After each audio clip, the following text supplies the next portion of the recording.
આપણે ત્યાં સદીઓથી ઉપવાસ કરવાની પરંપરા છે, પણ શું તમે જાણો છો કે સાયન્સ પણ હવે કહે છે કે ઉપવાસ કે ફાસ્ટિંગ કરવું જ જોઈએ, એના અદ્ભુત ફાયદાઓ છે.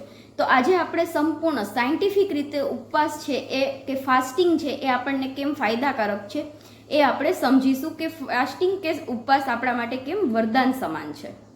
ઉપવાસનો સૌથી મોટો સાયન્ટિફિક ફાયદો છે ઓટોફેજી, કે વર્ષ 2016માં કે જાપાનના વૈજ્ઞાનિક યોસુનેરી ઓસુમીનો આ શોધ માટે એક નોબેલ પ્રાઇઝ એમને મળ્યું હતું. જ્યારે આપણે 12 થી 16 કલાક ભૂખ્યા રહીએ છીએ ત્યારે આપણું શરીર અંદરના જે નકામા જૂના અને બીમાર જે કોષો જે સેલ્સ કહીએ છીએ તેમને જાતે જ ખાઈને એ સફાઈ કરી નાખે છે. એટલે જ આપણું શરીરનું ઓટોમેટિક ત્યાં ડિટોક્સિફિકેશન થઈ જાય છે.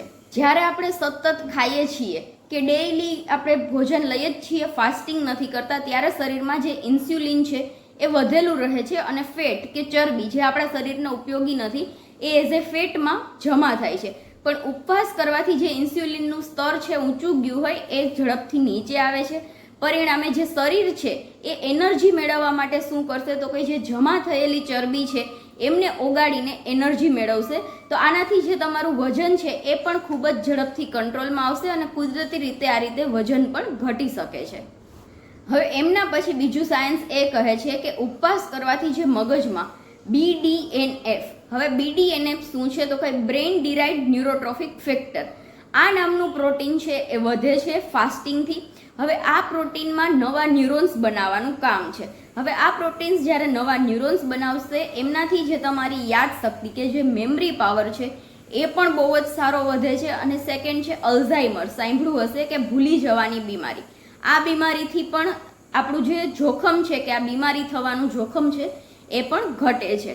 એટલે કે ઉપવાસથી ફોકસ અને માઇન્ડ પાવર બ્રેઇનને પણ સારો એવો લાભ થશે.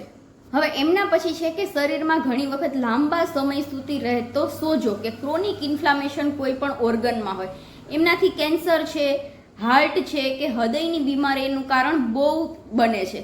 તો જ્યારે સાયન્ટિફિક રિસર્ચ મુજબ નિયમિત ફાસ્ટિંગ ઉપવાસ કરવાથી જે શરીરના ઇન્ટરનલ સોજા હશે, ઇન્ટરનલ સ્વેલિંગ હશે એ ઝડપથી ઓછું થાય છે, બ્લડ પ્રેશર કંટ્રોલમાં આવે છે અને બેડ કોલેસ્ટ્રોલ કે જે ખરાબ કોલેસ્ટ્રોલ છે એ ઝડપથી ઘટે છે. અને જે કેન્સર છે, હાર્ટની બીમારી છે, આમનાથી પણ ફાસ્ટિંગ છે એ આપણને બચાવી શકે છે. તો આ રીતે અઠવાડિયામાં એકવાર ઇન્ટરમિટેડ ફાસ્ટિંગ અથવા તો કોઈ એક વખત એક દિવસનો ફાસ્ટ રાખી અને તમે તમારા શરીરને એક નવું જીવન આપી શકો છો. પણ યાદ રાખવાનું કે જે પ્રેગ્નન્ટ ફિમેલ છે અથવા તો બહુ ગંભીર કે ઘણો લાંબા ટાઈમથી બીમારીમાં કોઈ વ્યક્તિ સપડાયેલું છે તો એ લોકોએ કોઈ અલગ પ્રકારના ફાસ્ટિંગ રાખતી વખતે એક વખત ડૉક્ટરનું સજેશન લેવું અને એમના જે સજેશન પ્રમાણે જ તમે ફાસ્ટિંગ છે એ ફોલો કરી શકો છો. જો વિડીયો ગમ્યો હોય તો લાઈક કરો અને તમારા મિત્રોને શેર કરો કે આવી અવનવી ટિપ્સ કે હેલ્ધી માહિતી, હેલ્થ માટેની અલગ અલગ માહિતી મેળવવા માટે અમારી આઈડીને સબસ્ક્રાઈબ કરો.